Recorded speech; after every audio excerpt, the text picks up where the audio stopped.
What a pleasure to have all of you here and to allow me to be part of your Friday.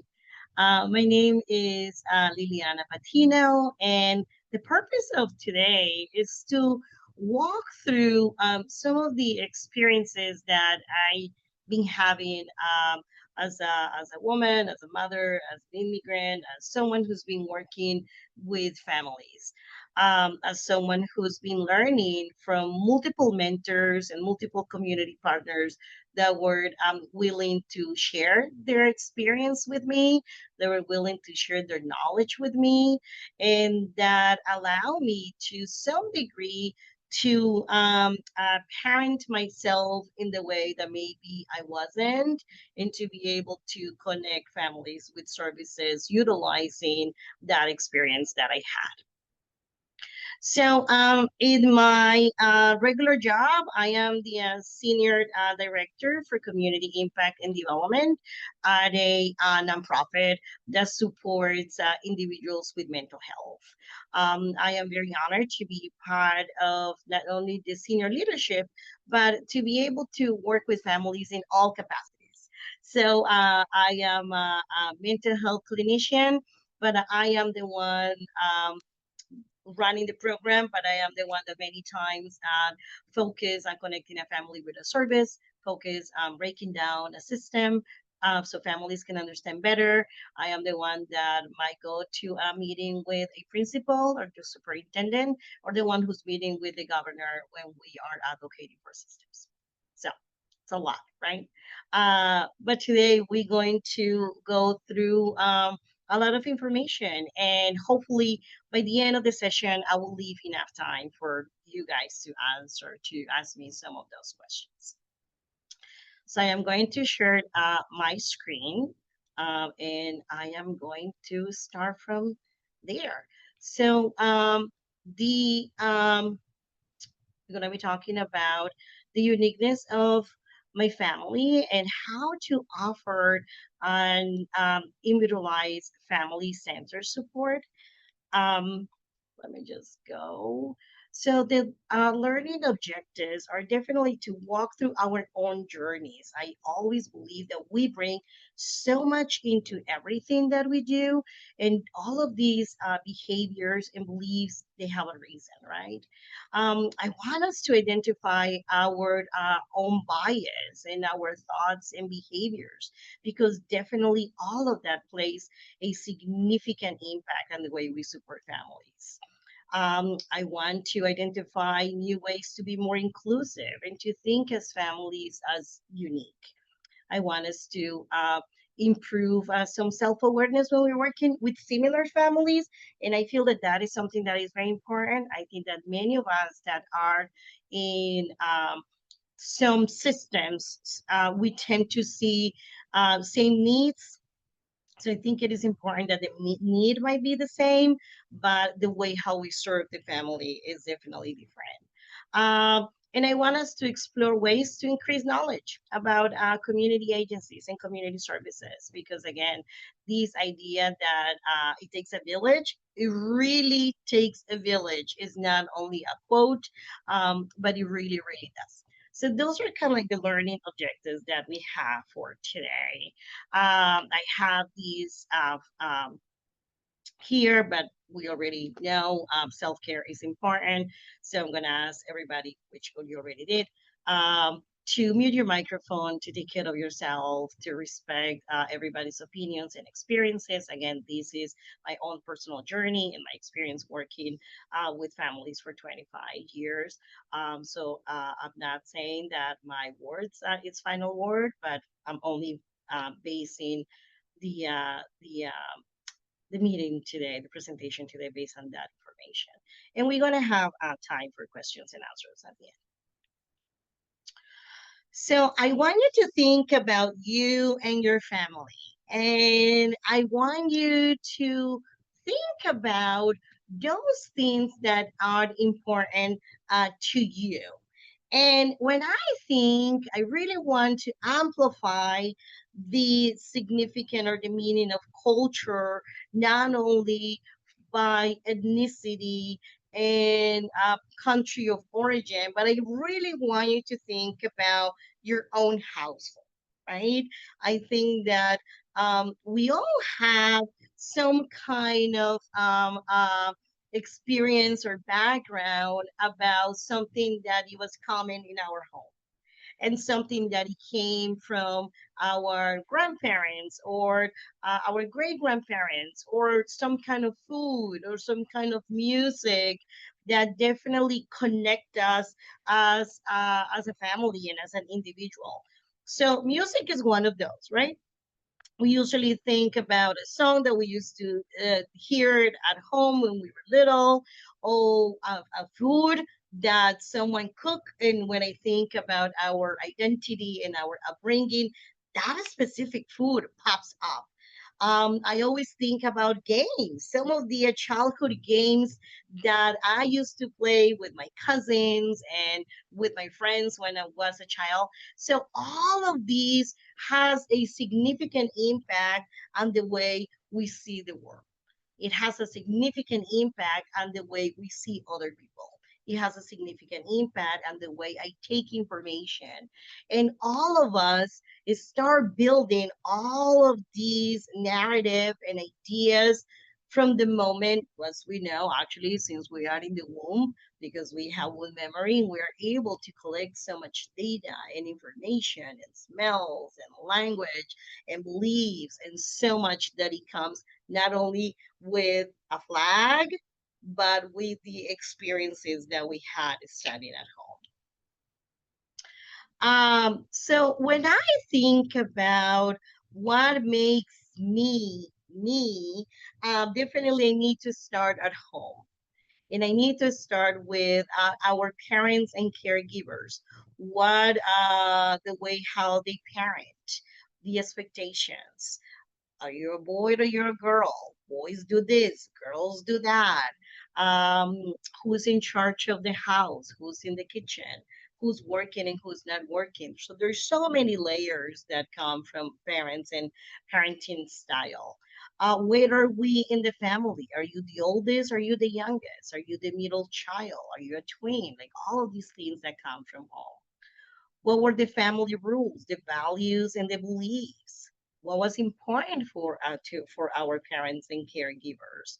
Um, was it education? Was work? Was the way how we communicated with the elderly? Like what are those beliefs that come with us? Family dynamics. Who's in charge? Who do we listen to? Who are the other people that not necessarily are family blood related, but they are part of the family because they're always been there. Like I remember many of our neighbors, they probably had even more impact in my family that many family members. Like if the neighbor said no, my mom was like, you need to listen to the neighbor because you need to respect them. And then the social and financial status. As we know, our neighborhoods are going to play a significant impact on what we do and how we grow. Then education. Not everybody has accessibility to education. Um, the level of education, is it in a good neighborhood? Is it in a bad neighborhood? Definitely all of that is going to have impact. Religion and rituals. Religion is going to shape how we see the world, how we see our neighbors, what do we respect about them. And definitely medical needs, mental health, and addiction that is going to play significant impact on what makes me me. Then culturally talking, the language, the food, the music, the celebrations, what we wear. Wow, that is so significant on the way how I see the world, right? If everybody wears sandals in my neighborhood, I'm expecting that my friends are going to wear the same, and if they don't, what's happening, right? Like something as simple as that can definitely change my perspective on what people are and who they deserve and what they are doing. And then when I think about the neighborhood, the community expectation, the traditions, the belief, the location, right? And what are the social economical status are going to bring into the way I see the world.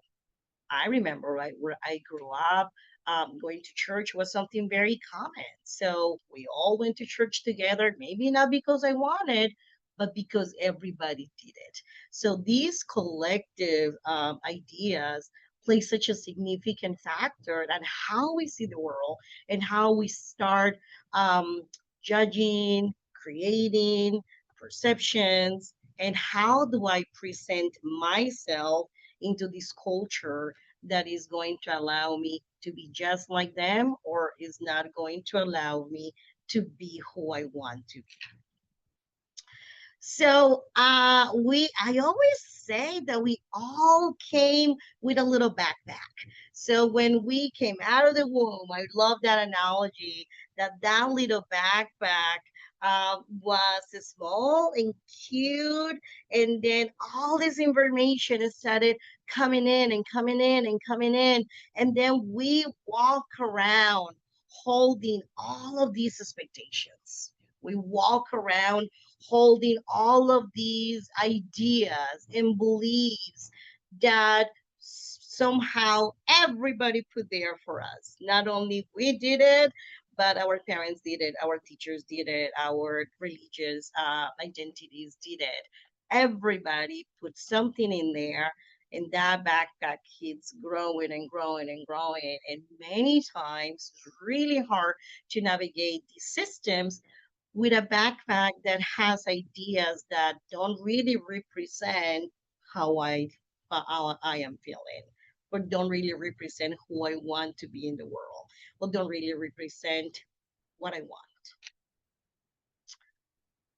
So we're gonna move a little bit from who I am as I am growing, and we're gonna think a little bit about trauma.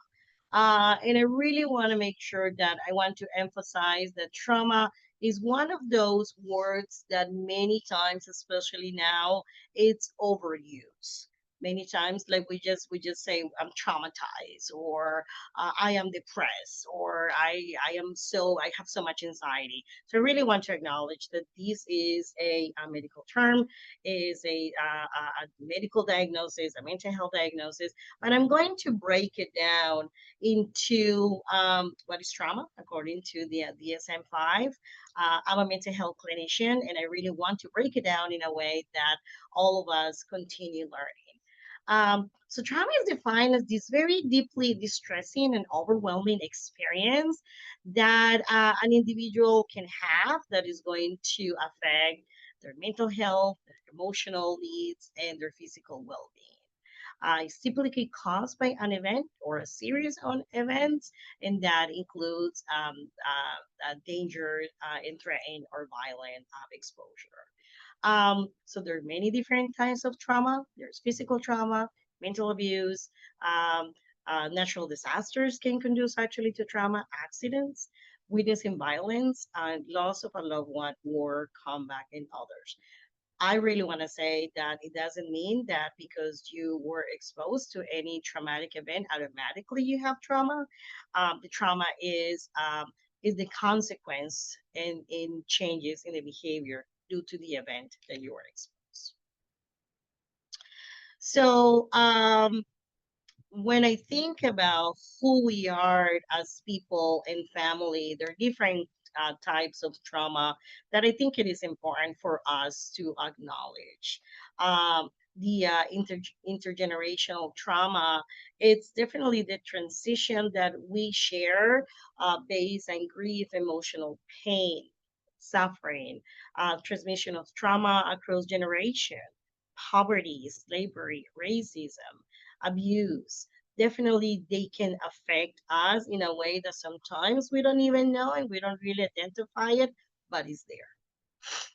Then, internalized racism, ideas and beliefs and behavior based on a system of white oppression, self hatred, not loving yourself, conflicting ideas and feelings due to surviving racist systems. And this is something that currently we are experiencing.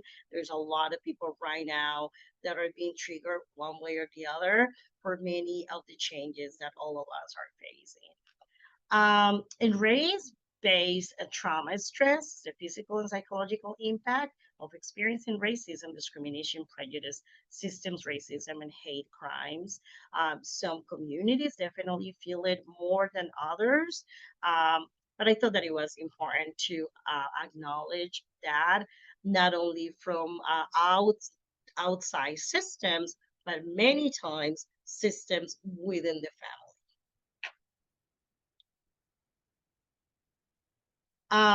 These are other, then when we think about internalized racism, same thing, ideas, beliefs, and behaviors that come from systems. Um, and then how all of that is going to affect us. We're definitely going to see symptoms like fear, headaches, insomnia, nightmares, anger, PTSD, depression. And I really want to say that many of these are symptoms that come from trauma experiences.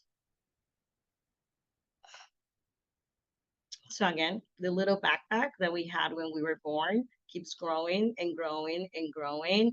And the hard part is that many times when we relocate, when we move around, we're trying to adjust to the environment when we are living.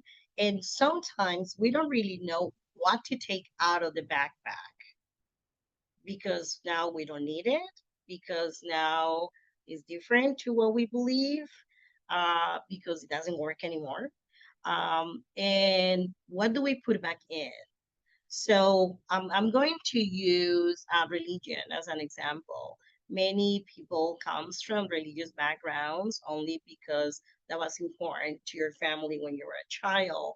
But as a grown person, you don't identify anymore with that religion or some ideas with that religion, but you keep doing it because important. It's important to your family, but you don't really care about it. So that is like one example. Another one, many times, is social expectations, right? This idea that, especially I'm going to focus on people that identify as women, like you don't do that because you're a girl, or girls don't behave that way, and you might keep that identity with your family, but when you're on your own, you don't really care about those values or those beliefs. So again, this backpack keeps growing, and the whole idea is that by the end of this meeting, we're going to think about how can we support individuals to clean the little backpack and to get rid of those things that are not needed anymore. So carrying all of these can be overwhelming, especially for families. Many times when the families that come to us are sharing their experiences or they're sharing their fears and they're sharing their thoughts, most of the time, what we see, right? Because I have a perception of the world, what I see is that they are overwhelmed, that they are confused, and they are very scared. And many times they even say, we don't know, I don't know what I want, or we say they are lost. There's no hope, or they're so overwhelmed that they cannot see the light at the end of the tunnel. And I really want you to think about a time that you felt that way. Think about a time when you were trying to find solutions, but you couldn't because you had all of these three feelings at the same time. And I think that there was a time that all of us felt that way. And that was during COVID. Remember a couple of years ago how overwhelmed we were and how scared we were and how confusing those systems were. And we didn't really know what to do, who to ask, where could we get the right information, who was going to be healthy enough to support us. So I always love to use the COVID emoji as a reminder that all of us at some point feel overwhelmed, that all of us at some point feel that we cannot keep on going, and how important it is when we have those people around us clarifying and showing us the way. So I hope that you have watched Inside Out. It's one of my favorite movies, not only for kids, but it's definitely for adults. because inside out is perfection. It really shows how our brain identifies with a feeling and how we respond, how things are not going great or in a regular life. Sometimes we're working with people or individuals that we go like, why are they always angry? Right? Or we're working with someone that it doesn't matter what we say, they're just flawed. So yes, because our brain is full of chemicals that are kind of like dictating how we feel and how we behave and how we present into the world. And what we really want is to support those individuals to feel better in whatever capacity we are in their lives. So let's go back to the families, and let's go back to those families that we support.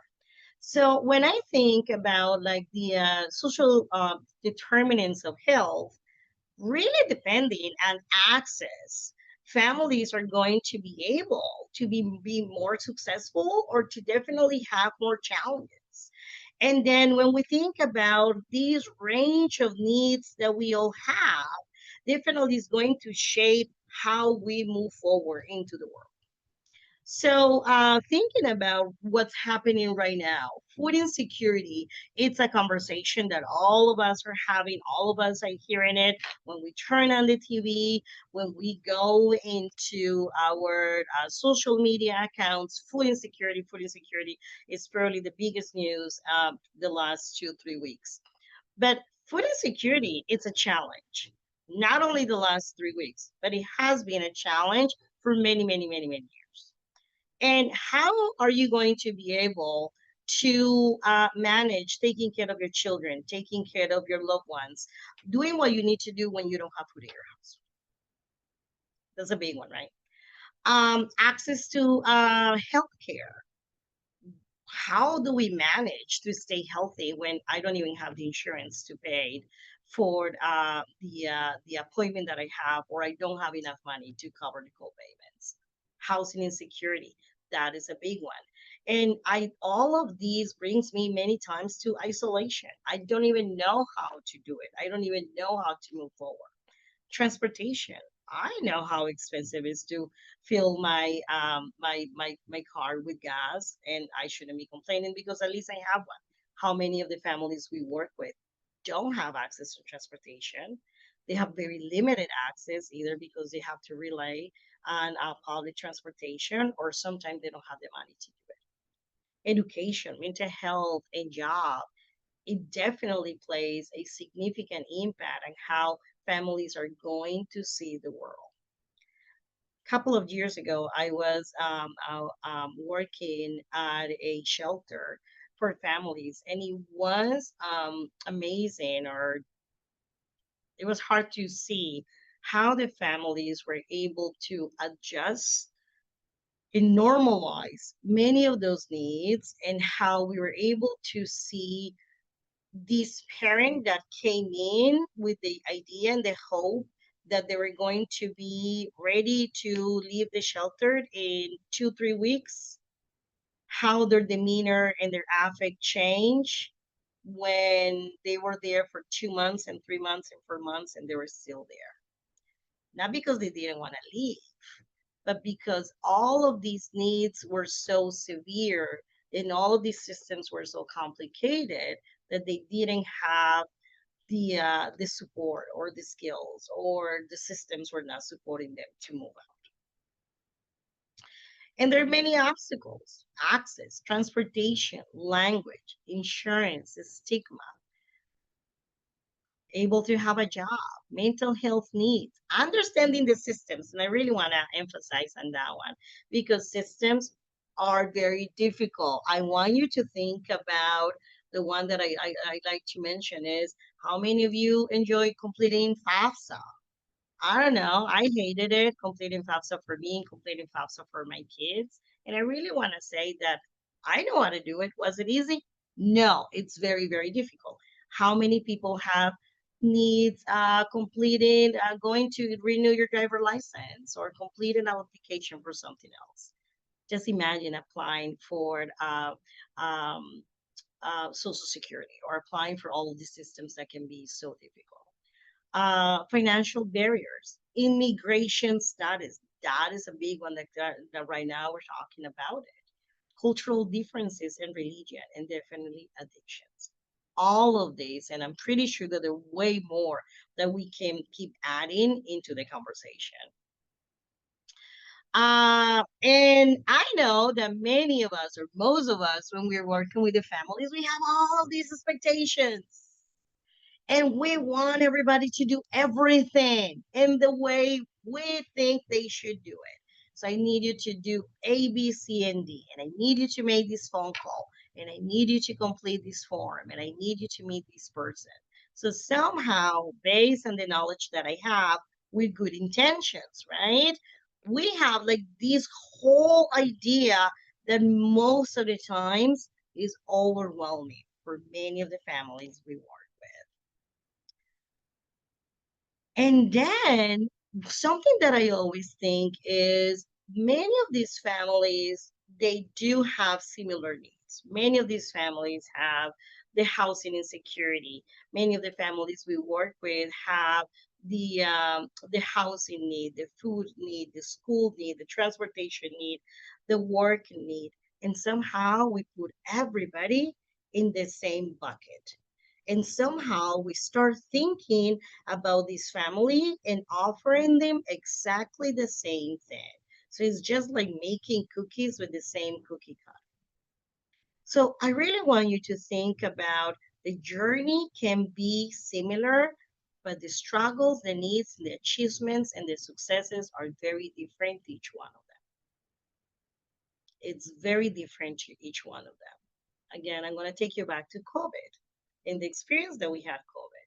For some people, it was very easy to go to a supermarket because the supermarket was down the street. For many families, it was very difficult. Access to being tested for many families, it was easier, right? Because they live in an area where testing was more accessible. Other families didn't. So the journey can be different, but the struggles on the way there are going to be very, very different.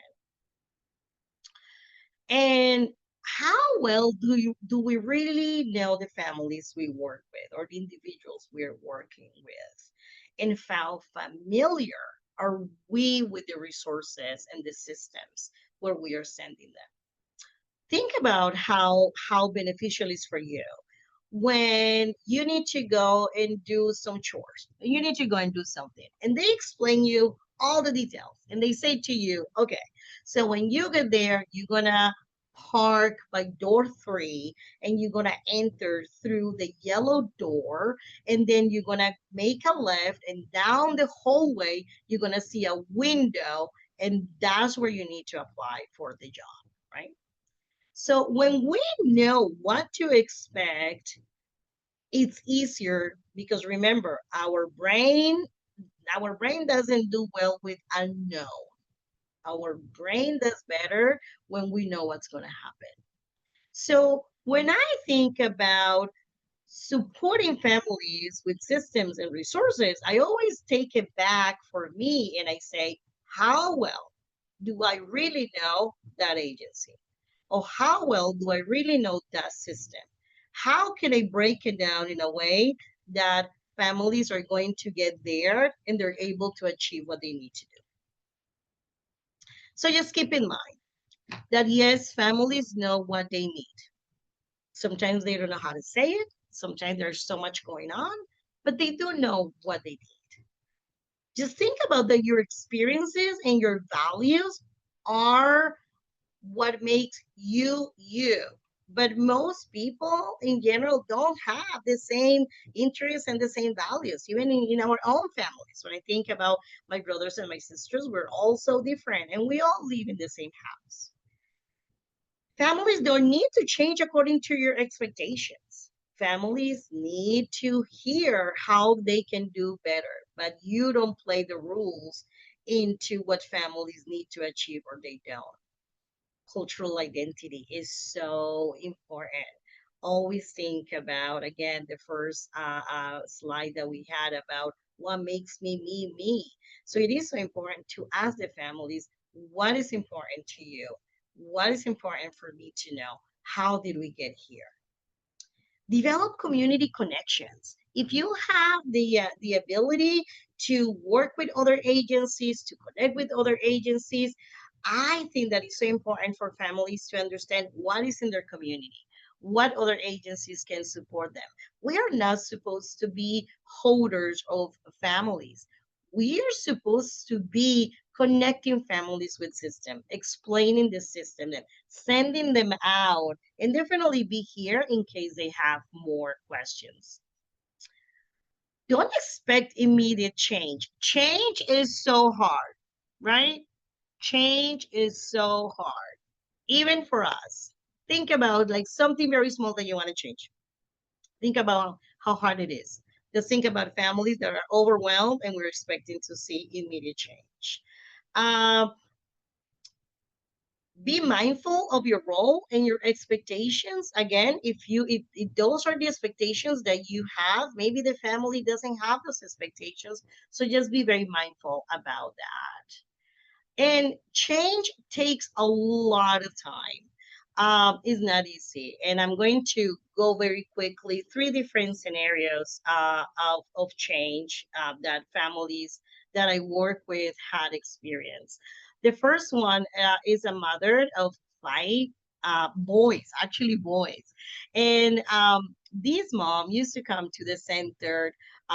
She started coming to one of the places where I work when she was the mother of two. And she got pregnant again. She got pregnant again. She got pregnant again. And anytime that she came to the center, we always offer her all of the services that we had, from play groups to parenting classes to informal meetings. And most of the time, all the time, she said no.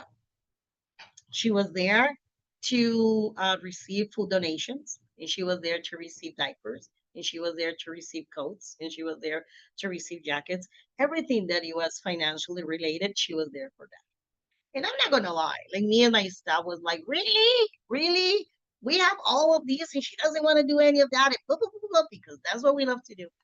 Um, and then one day she walks in with her youngest one, and she sat during a playground and she was so engaged and she was smiling and she was telling the other parents in at the center how this center is been supporting her for years, and now she was ready for the paper. And wow, what a teachable moment for all of us. So that really taught me that my expectations are not the same that the family had. She needed to be financially stable. She needed to deal with everything that she had before she was able to have a seat and play with the child in front of us, right? Because I want to assume that she was doing it at home, but in front of us. So that was a very powerful moment for me, that it taught me that the expectations that I have for people not necessarily are what they are going through or what they can achieve at that moment. In the second picture is me with Xiaomi. Xiaomi came to the center again where I work, and her face looked very familiar to me. For some reason, I was like, "Do I know her?" And Xiaomi became one of our volunteers for one of the program for youth.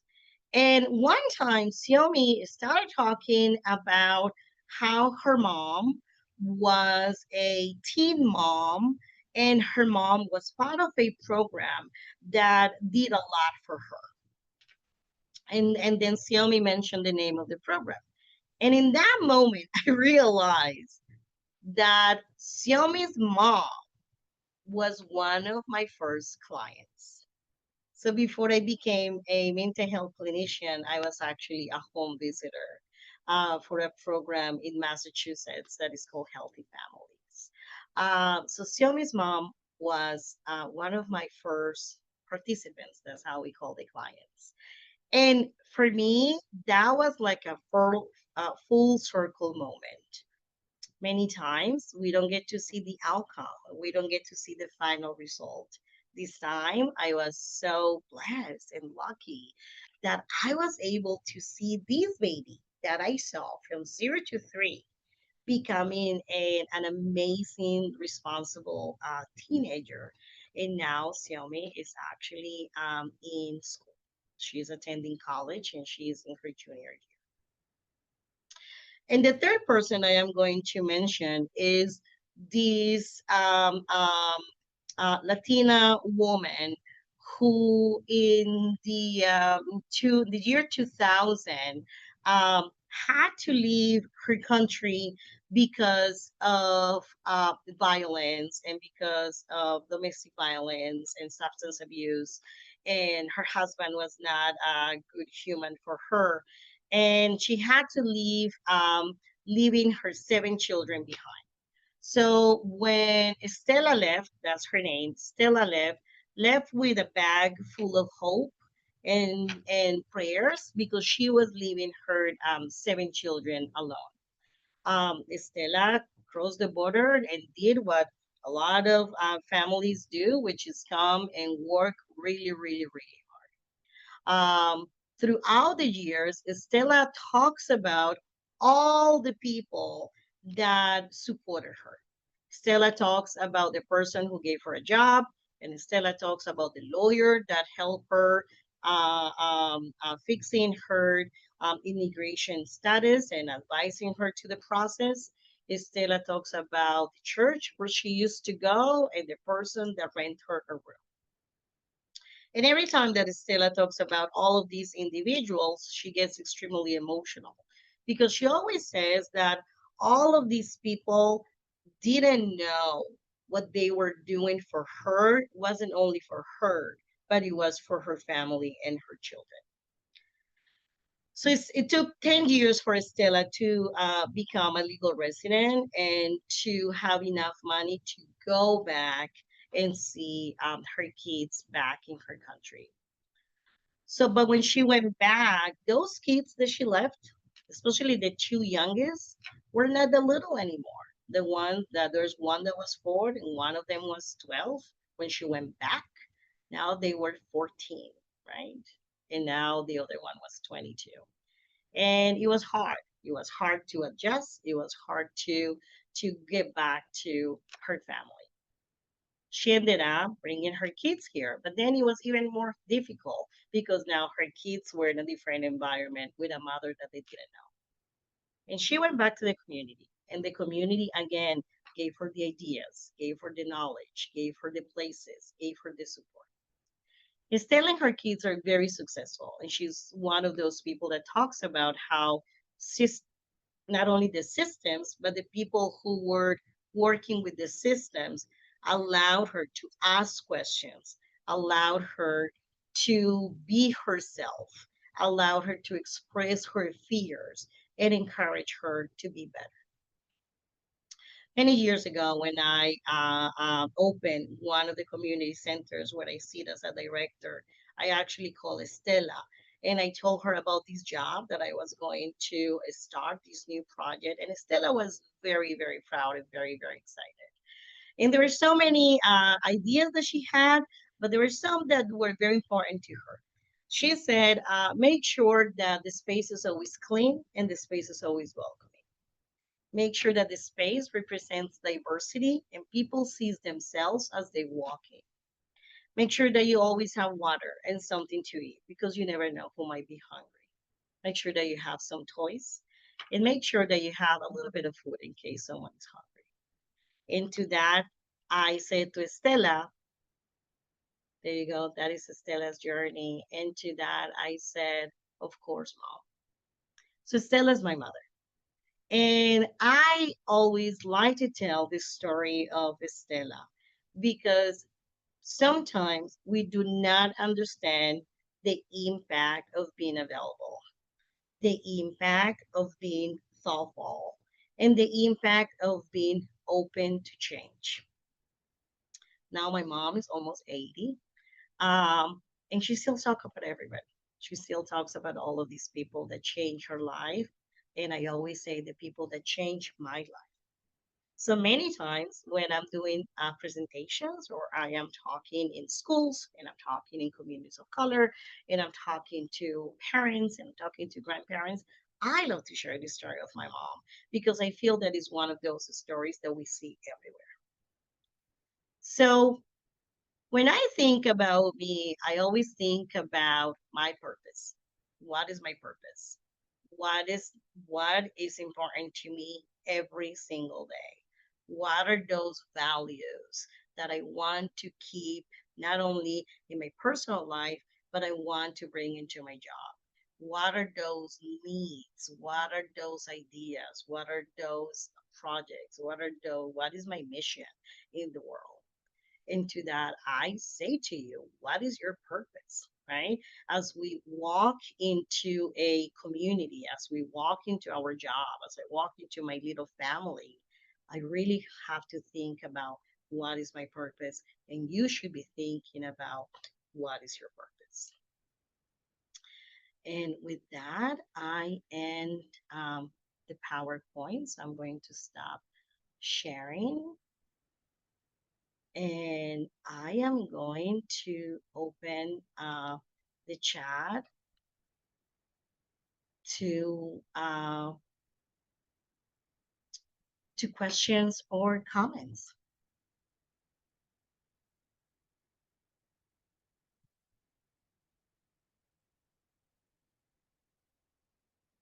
And if you have a question, feel free to unmute um, if you have any.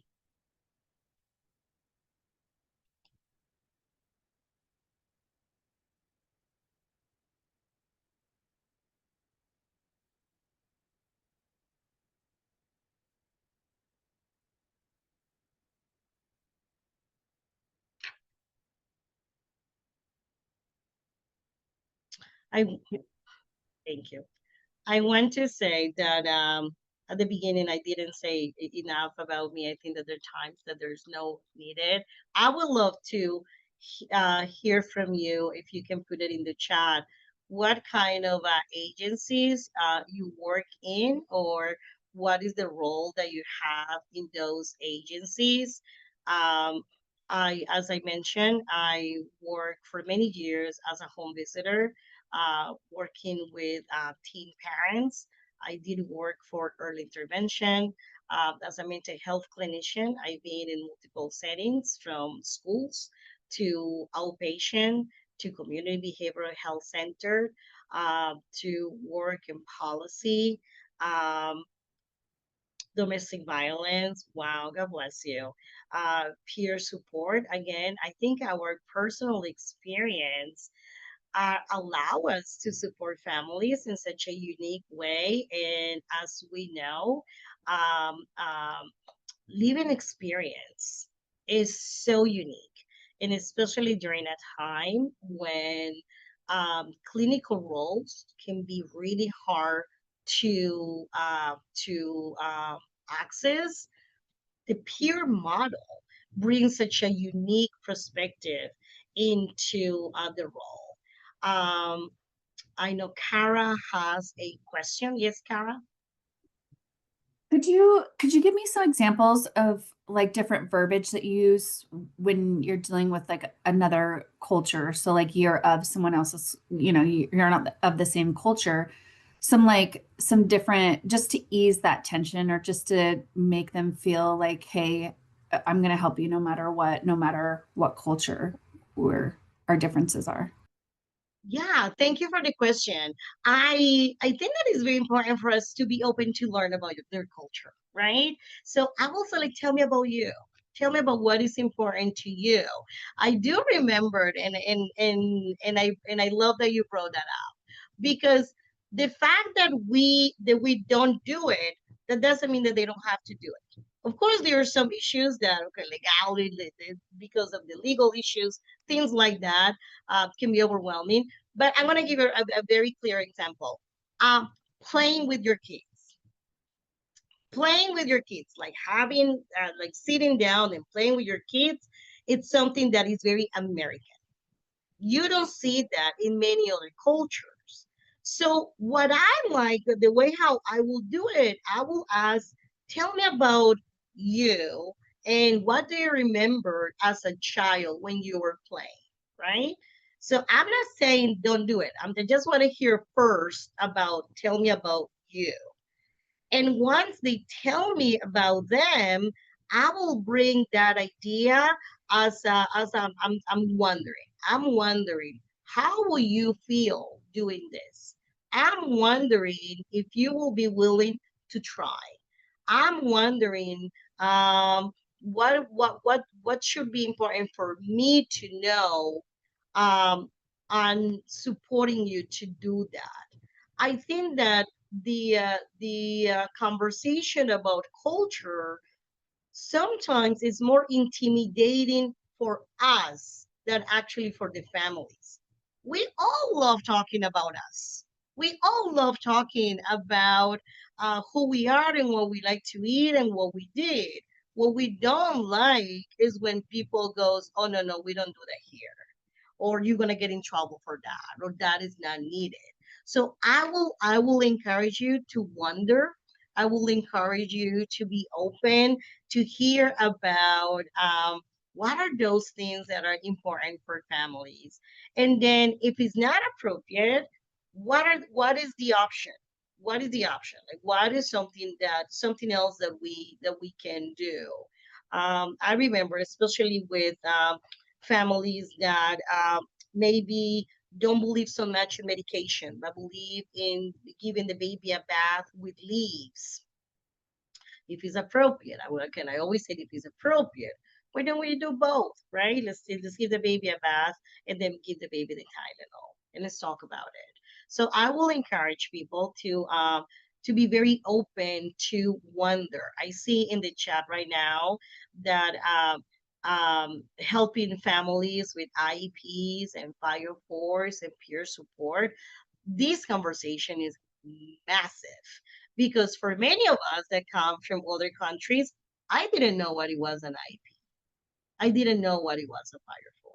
And let's be honest, many times the school systems they don't do a good job explaining to a parent what is a fire for and what is an IP. One of the programs that I oversee works on a truancy prevention. And usually we ask the parents or the caregivers, I really want to use both, does your child has an IP? And they go, what's that? And I go, okay, so did you ever go to school for a meeting related to your kids' education? And there were many people in the room, and everybody was talking and talking and talking and talking. And at the end, you sign a paper. They go, yes. I go, okay, that is the IP. Where is the paper? So in order for us to be more intentional and to create a significant relationship with a parent or a caregiver or a dad or a grandparent, we have to be open to learn about their homes. And then it's up to us to bring ideas that could work for them. The peer model is so amazing. Like I work with multiple family partners and peer mentors and recovery coaches, and the experience is so unique. But my experience and it is not exactly the same as your experience. My experience would allow me to give you ideas, right? But as we know, the obstacles are going to be different. The challenges are going to be different. Interpretation is going to be different. So I think that that is very important to be open to listen, to be open to be inquisitive, to be open to hear their own journey and their own story, and then to find resources and find support that will fit the needs that they have.